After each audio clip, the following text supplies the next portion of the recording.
the Thomas More Center for the Restoration of Christian Culture, which is our kind of public face for our local community, has sort of 5 pillars which were central to St. Thomas More himself in his life, and those are education, culture, church teaching, civic life, and family life.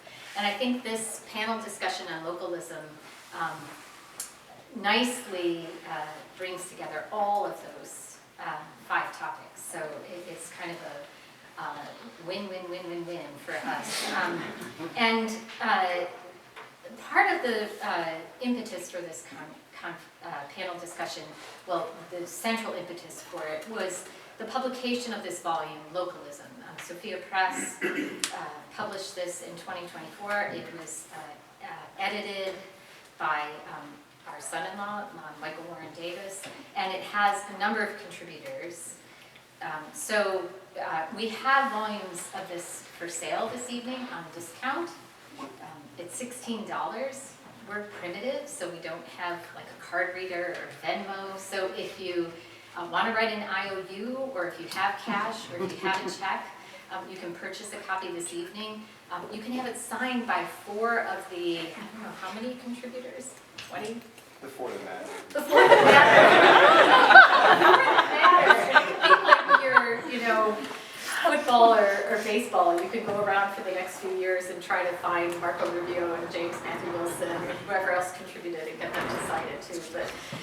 But you're welcome to order this from Sophia for the full price, or purchase it this evening for a discount. But what we're going to do is I'm going to briefly introduce the 4 speakers, and they're each going to come up briefly and say, maybe 10, 12 minutes of remarks. And while they're giving their remarks, you should be thinking through what they're saying, why you already came here, what interests you about the topic of localism, what is localism, and be prepared for a discussion, because after the 4 panelists give their brief remarks, we're going to open it up for discussion. And we'll continue that discussion for a while. We're not going to break and go have apples and wine and then come back for the discussion. So everything is up front while it's fresh, and then we'll break for refreshments and further conversation. For those of you who haven't been here before, the restroom is directly in front of me to my right, to the left of John Wright, to his left, to John Wright's left, as he is gesturing. Without further ado, I will introduce the 4 panelists. So we have Max Becher. Max has graciously joined us today from his homestead in Waterville, near Waterville, Maine. His last visit to the college, I didn't meet him then. I think it was a couple of years ago, right? I think 2 years ago, October 2 years ago. Yeah, so he grew up, and we won't hold it against him. He grew up in Southern California, well, Central California, right? Is it? Right on the border. Okay, so California. So the other coast, in a farming community. And I had read an article earlier today from the National Catholic Register that I think was an interview from a few years ago. And he said in that, farms are a natural habitat for the family. And I discovered this in the writings of Catholic bishops and priests from the mid-1930s. All the more do we need families to discover the value of rural living. So I'm sure he will touch upon that in his remarks. Jason Craig claims to be descended from Elijah Craig of the Bourbon. Yes. You're welcome. And he is from he and his family have a dairy farm in Columbus, North Carolina, right? We're very grateful for him to be here. He was sort of out of communication for about 2 weeks, and I thought, why is he not answering communications? And then I realized he lives in Western North Carolina, and I think he was without power for a good portion of that time. So he's newly recovered from the recent hurricane damage there. But he is the founder of, so we have something that comes, a publication that comes to our house every once in a while in an envelope that says something with a Yankee on it. And The Yankee. what does it say? The Yankee. The Yankee. It's addressed to the Yankee. And I'm always curious about this, but I hesitate to open it because I'm not a Yankee in that sense. And it's a journal called Sword and Spade that Jason Craig founded. And he also founded something called Fraternus. He's the author of a book called Leaving Boyhood Behind, which if you haven't read it, you should. Fraternus is a Catholic brotherhood for all ages. For over a decade, it's been recovering the lost art of mentoring, harnessing the power of brotherly men and fathers, and teaching the virtues rooted in Christ as the path to authentic manliness. So I'm, once again, very excited to hear what Jason Craig has to say to us this evening. Michael Taylor is the Dean of Students at Thomas More College. He's known to those of us who are faculty and students of the college. There's many things, whenever I dip into my CIA-like research about someone, I discover something new and exciting, and I'm continually awed by the vastness of Dr. Taylor's intellectual and personal pursuits. I'm curious to know about his senior thesis on steelhead trout at Bowdoin College, but he's had a lot. I'm also very curious about his recent interest in transhumanism, but he writes a great deal on the metaphysics of gift, on bioethics, environmental ethics, solidarity, integral theology, theology of the body, Dante, mystic metaphysics. He's teaching the humanities sequence at the college right now that treats of Shakespeare, King Lear. I know he's written recently on that. So whatever he's reading, he writes something about, and it's really exciting for me to read that.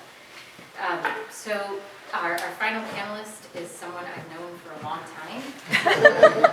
We actually moved to New Hampshire in the same year on his 40th birthday. And he claims to be descended from everyone in New England, including Robert Frost and Chef Sam.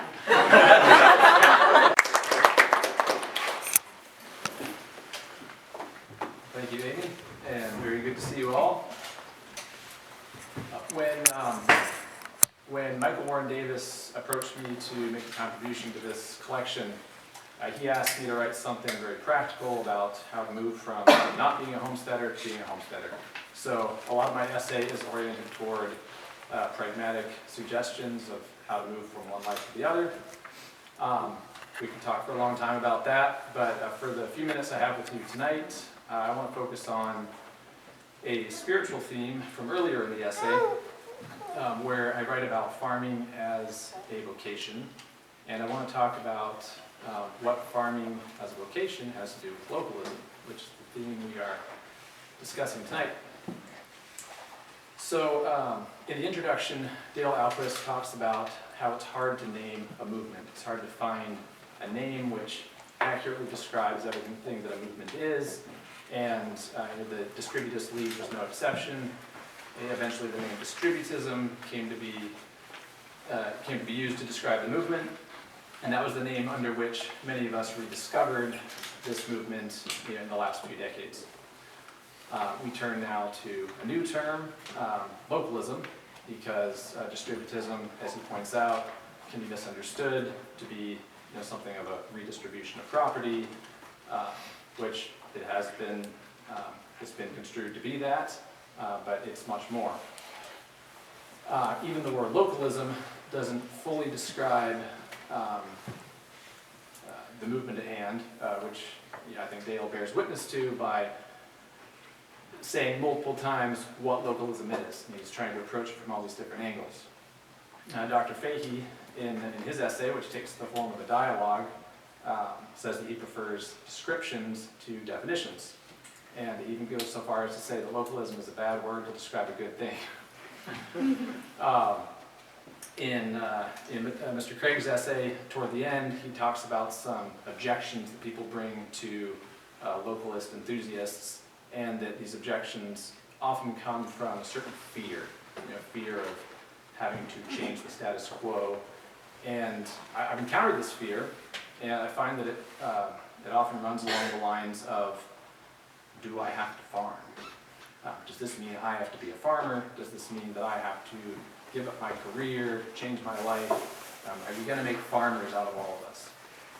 And that fear is not entirely unfounded, because localism and distributism is nothing other than an attempt to apply Catholic social teaching to society and to find a system that would implement the teaching of the Church on society.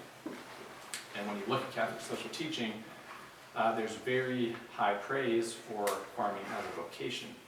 I'm going to read a few brief quotations to you. The first one is from Mater et Magistra. This is Pope John the 23rd in the 1960s. He says, "In the work on the farm, the human personality finds every incentive for self-expression, self-development, and spiritual growth. It is a work, therefore, which should be thought of as a vocation, a God-given mission, an answer to God's call to actuate his providential saving plan in history." You back up a little bit further to Pope Pius XII. He made a very beautiful speech to Italian farmers, in which he describes many of the qualities of localism that you see in the essays in this book. It's a very beautiful description. He says, "The moral recovery of our whole people depends on a class of farmers socially sound and religiously firm. More than anyone else, you live in continual contact with nature. It is actual contact, since your lives are lived in places still remote from the excesses of an artificial civilization. Under the Son of the Heavenly Father, your lives are dedicated to bringing forth from the depths of the earth the abundant riches which his hand has hidden there for you. Your contact with Mother Earth has also a deep social significance, because your families are not merely consumer communities, but also and especially producer communities. Your lives are rooted in the family, universally, deeply, and completely.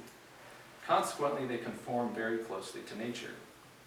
In this fact lies your economic strength and your ability to withstand adversity in critical times.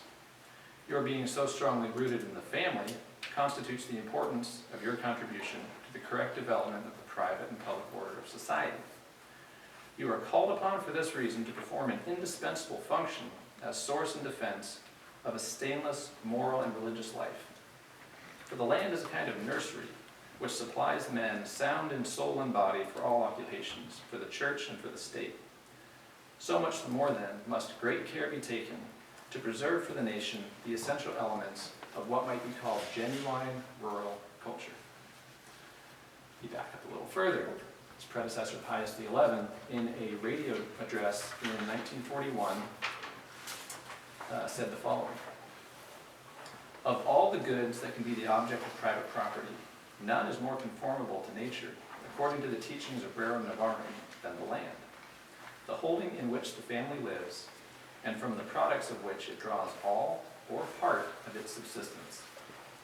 And it's in the spirit of Rerum Novarum to state that, as a rule, only that stability, which is rooted in one's own holding, makes of the family the most vital and most perfect and fecund cell of society, joining up in a brilliant manner in its progressive cohesion for present and future generations." So, I can see the fear arising. It seems like I'm Catholic, I have a family, I want to be the vital cell of society, I guess I have to farm. Well, let's think about this, and let's think about the word vocation. In Catholic tradition, vocation is generally grouped into two general categories. There is vocation to the consecrated life and vocation to the married life. Catholic tradition uses the term higher for vocation to the consecrated life. In a certain sense, this is higher, and we take this from the words of Christ and the words of St. Paul, who clearly had a certain preference for the consecrated life insofar as it enables one to be closer to God. The man who is married is worried about the concerns of his wife. The man who is consecrated can be worried about the things of God. That doesn't follow from that we're all supposed to be consecrated, and that this is the only vocation that God calls one to. However, there is something about the consecrated vocation that teaches all of us who we are as human beings. We are destined to live forever with God. Those who are consecrated do that in a more radical way here on earth, and they show us who we are and what we are made for. So if you look at the language that Pius XI uses in this radio address, he says that it's being rooted in one's own holding, which he's in the paragraph before very explicitly referred to as what we would all consider a homestead, a place where a family lives and derives either all or part of its sustenance. And I love the distinction there that he's not being dogmatic about this. And there were priests in the National Catholic Rural Life Conference, very active in the 1930s and 40s, who they encouraged part-time farming as a very viable option that could be paired with a career and yet give one's family the benefit of homesteading. But I digress.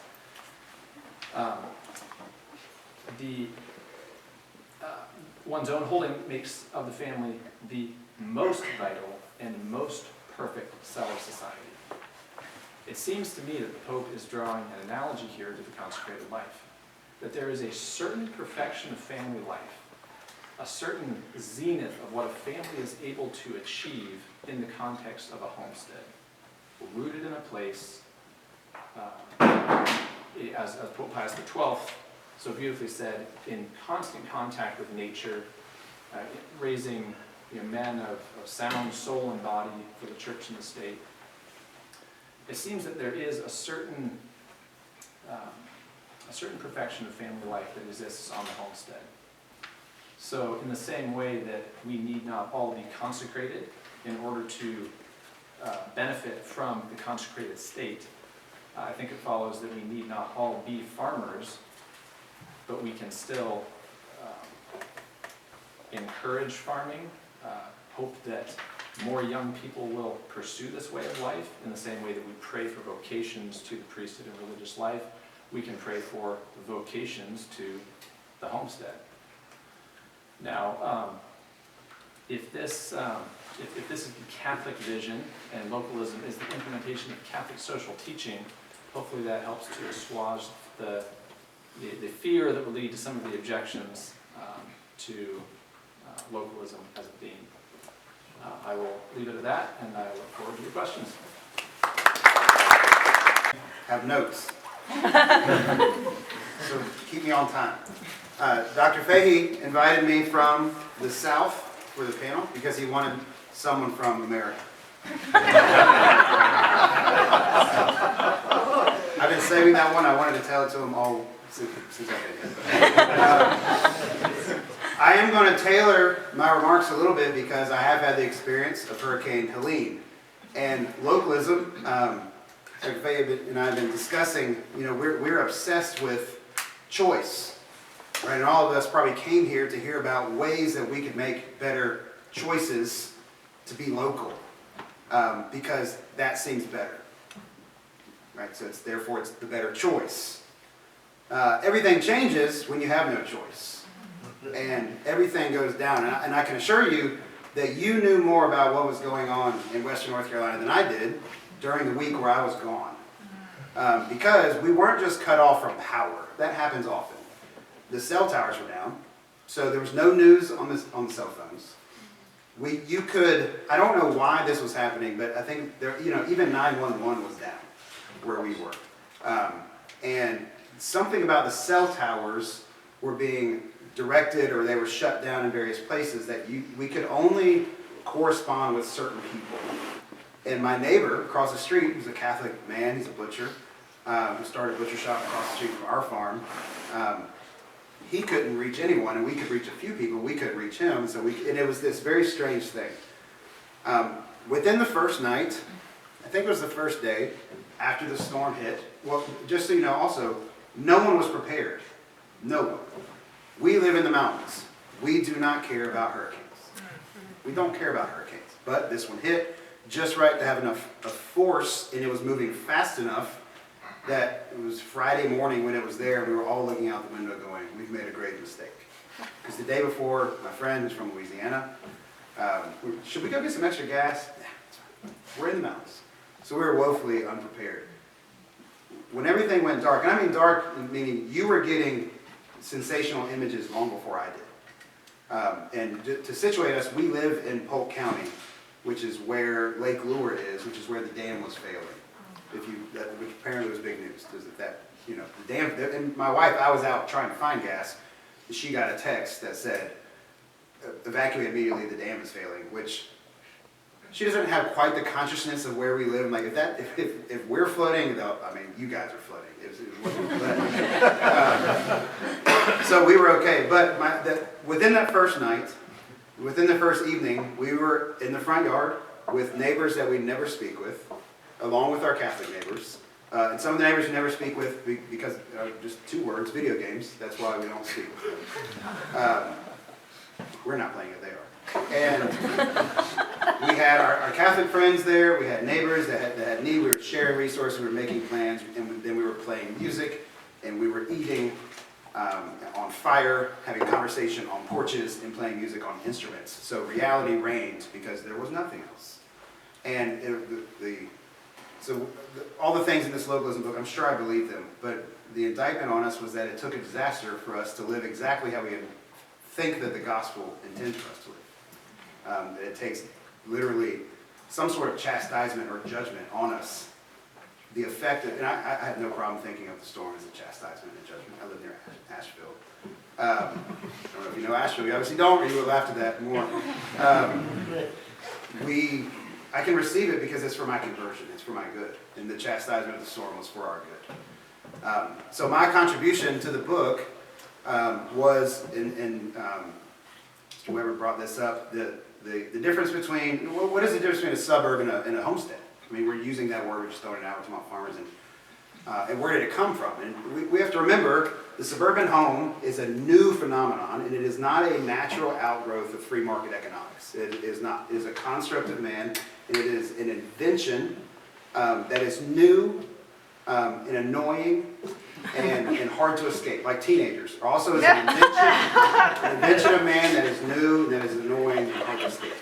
And they're related because the suburb is the habitat of the modern teenager.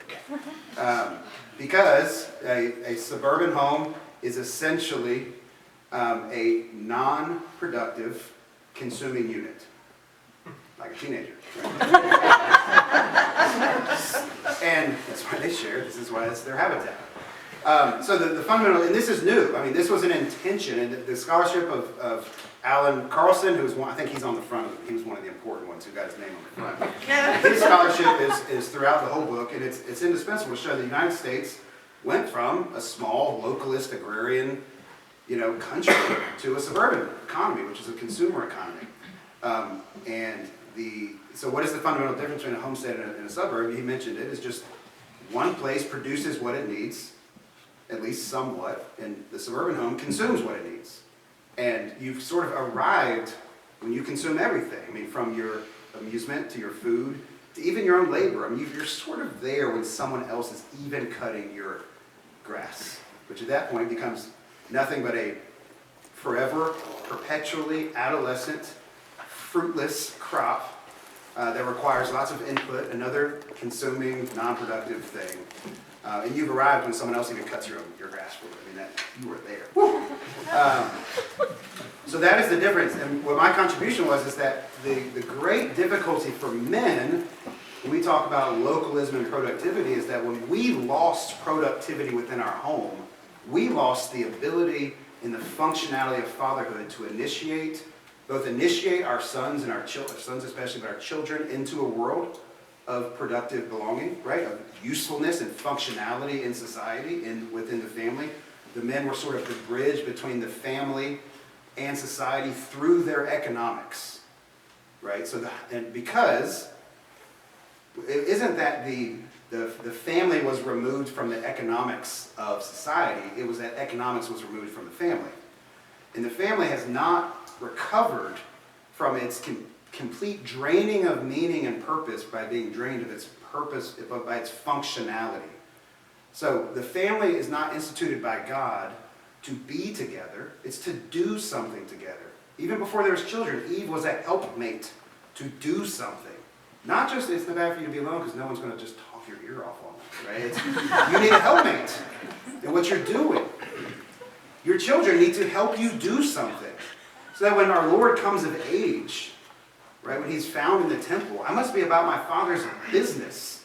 My Father's been at work from the beginning. I want to join him in that work, right? There's a functionality that fatherhood plays. So a lot of us, we start talking about localism, we start, we don't want to talk about being useful to one another because we live in an age where everyone uses one another. No, we need to use one another. That is why we're in society, to fill needs of one another. So when Aquinas says what mercy is to see the deficit in another person and fill it, that's how God knits us together, is through functional care for one another. But we don't even know what we need, let alone we're not able to fill it, to fill that need. So I had a barn that burned down, and everyone has this great idea of localism. Hey, we're going to do a barn raising. Well, one, you don't know how to build a barn. And two, I have insurance, so I don't need you. It's like we laugh. That's why the Amish cannot have insurance. Because if they had insurance, they would no longer need each other. And they would stop doing barn raisings. So who oversees the functionality in a sort of a bridging way to the outside world, very often and still is the father. And without that bridge, he has no functional way. So be a better dad. He's like, what do you want me to do? What do you want me to do? Spend time with my kid? That's just being a second mom. That's not. That is something different than what fatherhood is. So what I wanted to bring up in there is how fathers have not recovered the meaning and sort of even the functional purpose of fatherhood since the Industrial Revolution. We have not found another mechanism outside of work to effectively initiate, especially boys, into men. And then as a bridge between the family and society, without us sharing in local work with one another, even the family itself has a hard time being integrated back and forth between the home and the family. Between the economy and the family. And for that to recover, the family does have to have some sort of productive quality within the local economy. It just has to. And we can couch that, and I don't mean farming, I just mean productivity, I mean something. Because, and this is I completely lean on Robert Nisbet's The Quest for Community, which I highly recommend, where he says, we don't have any data or any philosophy or any reason to think that we will be capable of maintaining meaningful local bonds based on affection alone. Now, I'm with Wendell Berry. Affection is the beginning of that local bond. I'm with him on that. But affection alone is not enough without a practical bond. There is no, in the family, this has been proven out, that the family as an institution will not, we can say till we're blue in the face, the family is the basis of the foundation of society, the basis of this and that. We can say that until we're blue in the face, and it's until our children walk out the front door, and then it's not. And why isn't it? Because everything real, meaning economically, all that, happens out of the home. Which is why we even talk about mothers as stay-at-home moms. As if because nothing's going on, just stay home. We're going to work, stuff's going on, you stay home. It wasn't when the mother left the home, though, that the home started draining itself of its meaning, its purpose, and its function. That's when the father left the home. So there's not an easy answer for that. We can maybe save some of that for the questions. I don't have a local-only job. We do have a dairy farm. I feel like that for us is our bridge, our economic bridge. But the family has not recovered from losing its functionality, its functional bond, and its need for one another, and neither has our local economies for the same reason.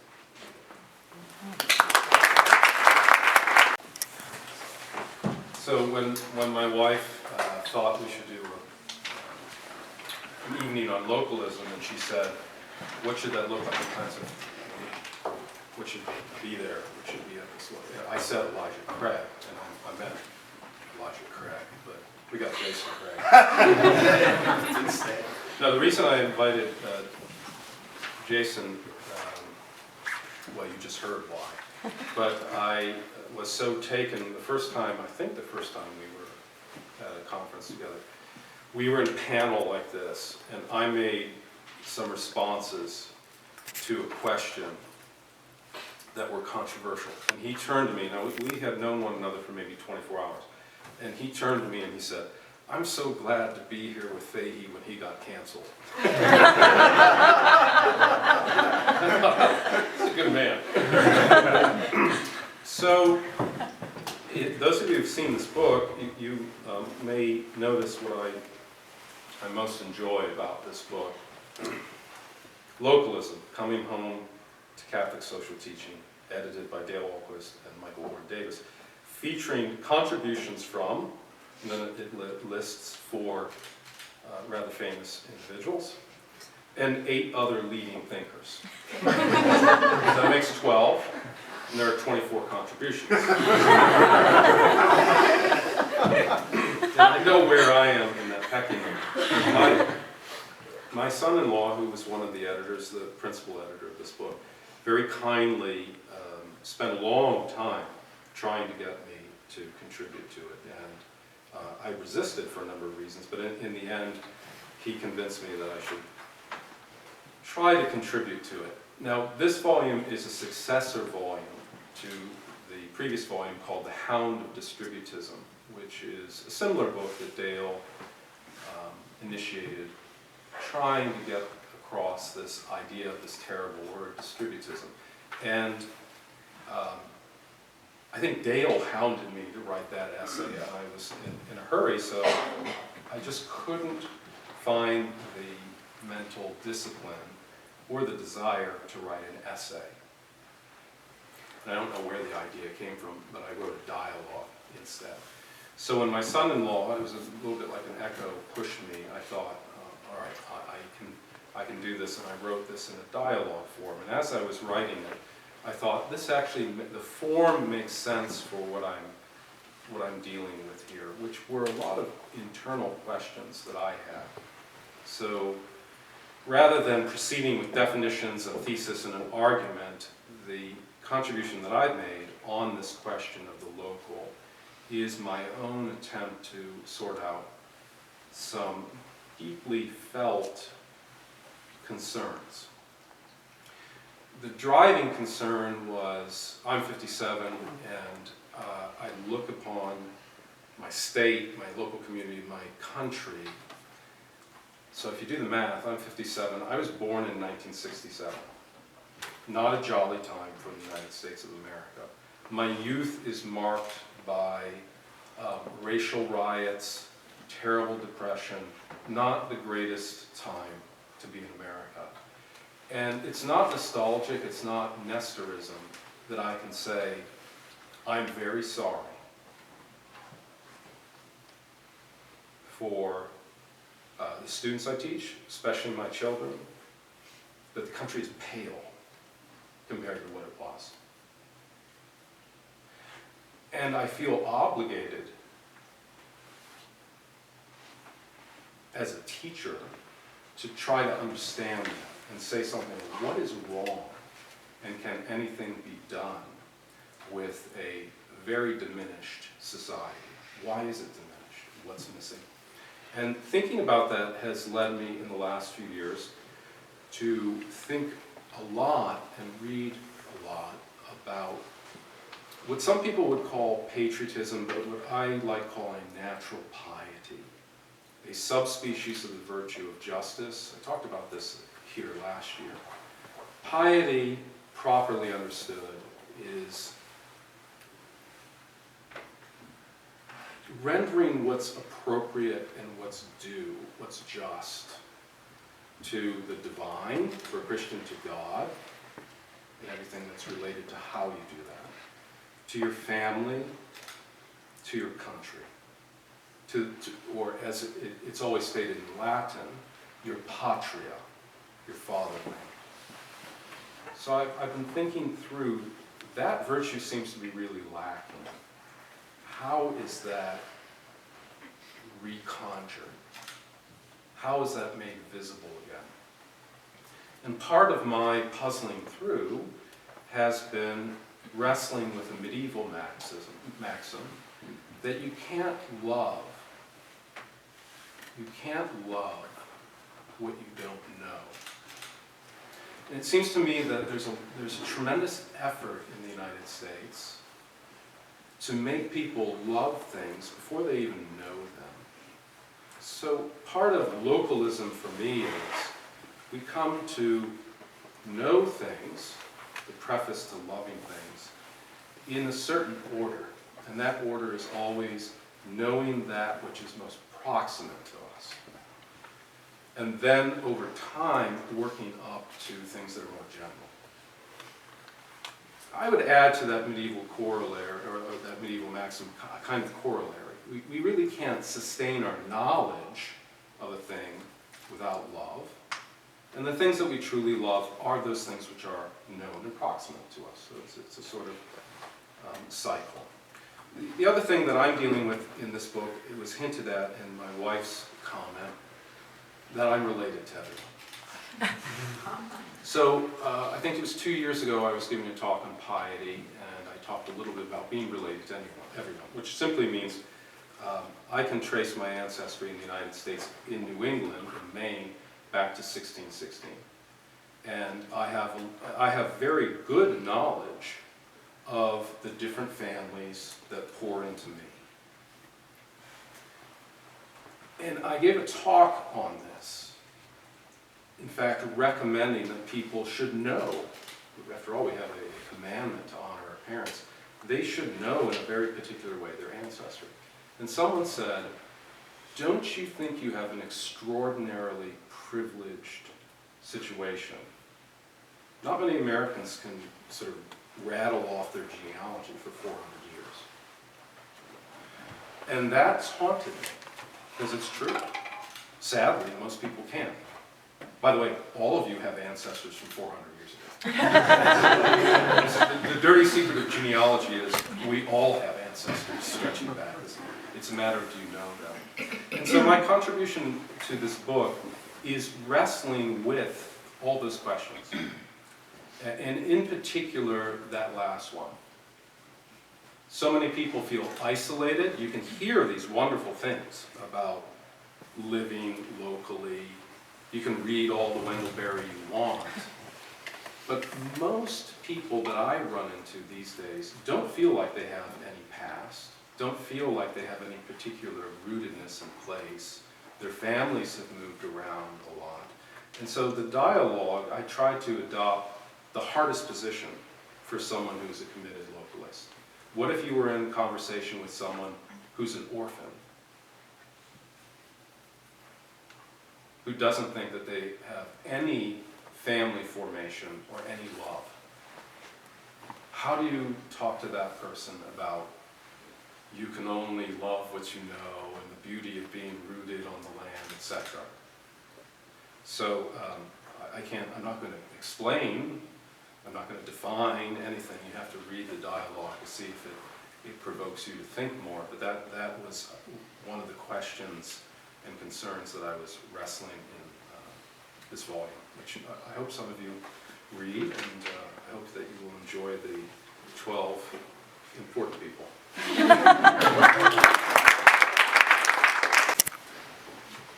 Well, I know where I fall in that pecking order, and it's probably last, because I wasn't actually asked to contribute to the book until I was at dinner with Michael Warren Davis having a conversation about some things I'd written lately, and he said, I'm editing a book, can I just slip this in? I said, sure. The other reason why I'm probably last on that list is because I'm a terrible example of localism. I've literally lived on 3 continents and have only recently settled down, but at least in some sort of negative theology kind of way, I can ruminate on what the importance of localism is. I'm very grateful to Amy for bringing up my background. I did have a kind of transformation from marine biologist to metaphysician, which is a good tradition to track. So I grew up in Connecticut, went to college in Maine, studied salmon in Alaska, became a missionary and lived in Peru, and then in Chile, and then went to Rome to study for the priesthood, discern for marriage. I lived in Spain, 2 different cities in Spain, and then finally thank you, Dr. Fahey, for bringing me back to my home in New England. Been here for going on 4 years. I'm very happy to actually be able to plant a garden and recover it each year.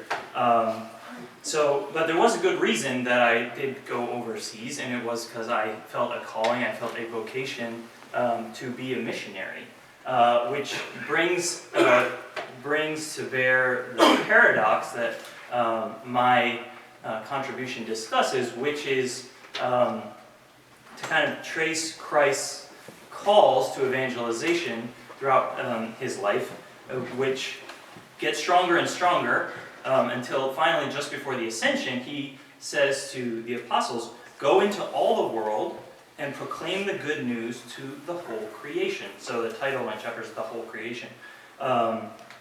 And that's a bit of a paradox for localism. And I found it interesting that, we are very grateful to the whole Benedictine tradition, basically, for evangelizing Europe after the fall of Rome and making Christendom what it became. But all of that was very interestingly based on the fourth vow of stability. So we're being called to go all over the world and spread the good news, and the Benedictine tradition found that it was suitable to be rooted in one place in order to carry that out. So in my chapter, I meditate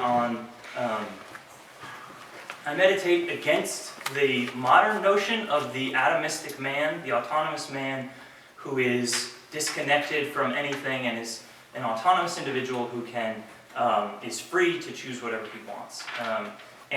This is a metaphysical fallacy, it's a theological fallacy, and so I trace in the chapter how we got to where we are today, why it is that we think that we can actually live this way and be happy, which is not the case. And a big part of that is the Protestant Reformation and the philosophical revolution of modern science that moved us into a place of, for the Protestants, distrusting, discrediting creation, no longer considered the first book of Revelation, but in fact something to flee from, something that must be avoided because it's irredeemably fallen, like our own human nature, which of course is not true. And I speak a little bit about several authors, Chesterton, Lewis, Fahey, who speak about a certain need for modern man to return to the goods of paganism, in the sense of, paganism retained good qualities of humanity that were all, when we threw the baby out with the bathwater, when the Protestant and modern understanding of reality got rid of everything pagan. So Chesterton has a great line where he says, well, when we're accused of, Catholics are accused of having festivals and dancing as being coming from pagan traditions, he might as well say that, our legs are of pagan origin. So it is to our own peril that we remove ourselves from creation, and we try to avoid creation. And in fact, this is written into our nature, that we are not only human, not only makes us more human to see ourselves as brothers and to announce the gospel to each other, but in fact announcing the gospel to the whole creation is the task that we've been given. And so this fits very much in with the conflict that we've seen over the last 300 years between a Catholic faith and what has often taken the name of a Christian faith, but has in reality been a kind of deism, where we don't actually think of God as being more intimate to ourselves than we are, or more intimate to reality than reality itself, but in fact we kind of think of God as off somewhere else, Beyond the Stars, Sky Daddy, something like this, for instance. Is the deism that we've inherited from the modern age. So, yeah, just returning us to the metaphysical appreciation of the fact that the human person is formed by these constitutive relationships that we have with each other, with our country, and with the land, which the monks lived out very well, continue to live out very well. And I wanted to close with this fantastic quote from Benedict XVI, who says, "Christian faith comes from the knowledge that there is no such thing as the mere individual." So, it sounds nice, but you let it sink in. He's saying, if you think that there's such thing as a mere individual, you can't, that's not Christian faith, right? He goes on, that man is himself only when he is fitted into the whole, into mankind, into history, into the cosmos. So man, in order to find himself, has to find those relationships, needs to find himself in that web of relationships that make him who he is. And this is completely natural when someone asks, who are you? You'll probably say your name, but then you'll rattle off where you're from, your siblings, what you do, and just a whole host of relationships that you have with reality. And so my chapter is approaching the question of localism from the position of the best foundation for true community, true Christian community from the gospel may very well, to echo Wendell Berry, may very well be the ground beneath our feet. And so we need to have and live out a true commitment to place in order to be more fully ourselves. So that's a little bit of what I talked about. So thank you very much.